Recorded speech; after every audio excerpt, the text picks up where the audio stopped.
त्रयोदशदशकं दशकं 13 हिरण्याक्षवधः। हिरण्याक्षं तावद्वरद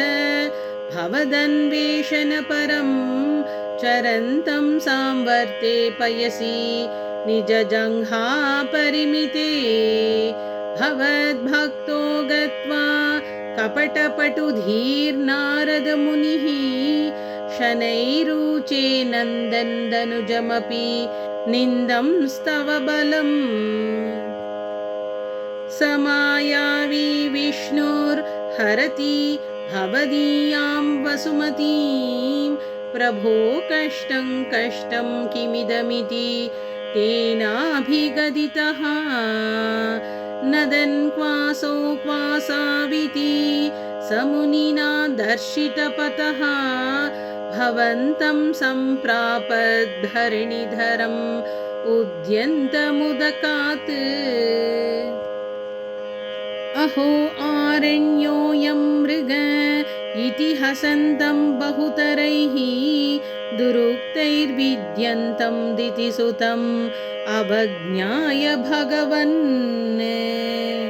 महीं दृष्ट्वा दंष्ट्रा शिरसि चकितां स्वेन महसा पयोधावाधाय प्रसभम् उदयोक्तामृतविधौ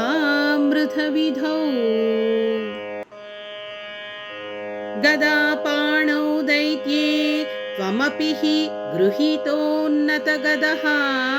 नियुद्धेन क्रीडन् घटघटरवोद्घुष्टवियता रणालोकौत्सुक्यान् मिलति सुरसङ्घे द्रुतममुं निरुन्ध्या सन्ध्यातः प्रथममिति धात्रा जगदिशे गदोन्मर्दे तस्मिन् तव खलु गदायां दितिभुवः गदाघाताद् भूमौ झटिति पतितायामहह भोः मृदुस्मेरास्यस्त्वं दनुजकुलनिर्मूलनचनं महाचक्रं स्मृत्वा करभुवि दधानोरुरुचिषे ततः शूलङ्कालप्रतिमऋषि दैत्ये विसृजति त्वयि छिन्धत्येन करकलितचक्रप्रहरणात् समारुष्टो मुष्ट्या स खलु वितुद्धंस्त्वां समतनोत् गलन्माये माया त्वयि किलं जगन्मोहनकरीः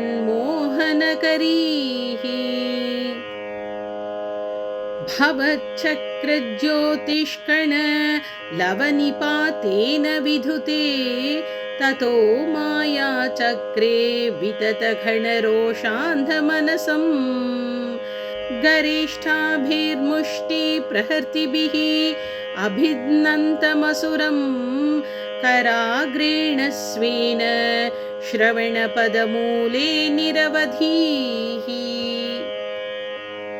महाकायः सोऽयं तव चरणपादप्रमथितः गलद्रक्तो वक्त्राद् अपतदृशिभिः श्लाघितहतिः तदा त्वामुद्दाम प्रमदभरविद्योतिहृदयाः मुनीन्द्रासान्द्राभिः स्तुतिभिरनुवन् अध्वरतनुम् त्वयि छन्दो रोमस्वपि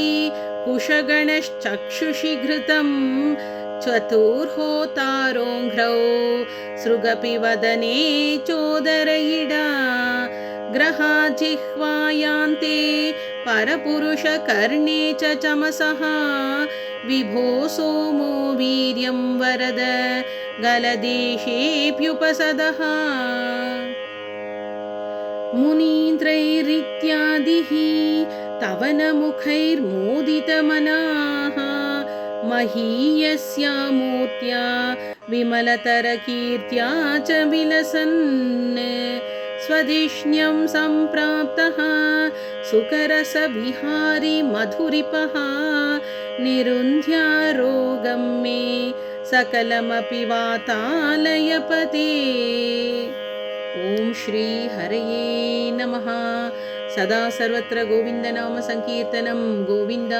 गोविन्द। नारायण अखिलगुरो भगवन्नमस्ते।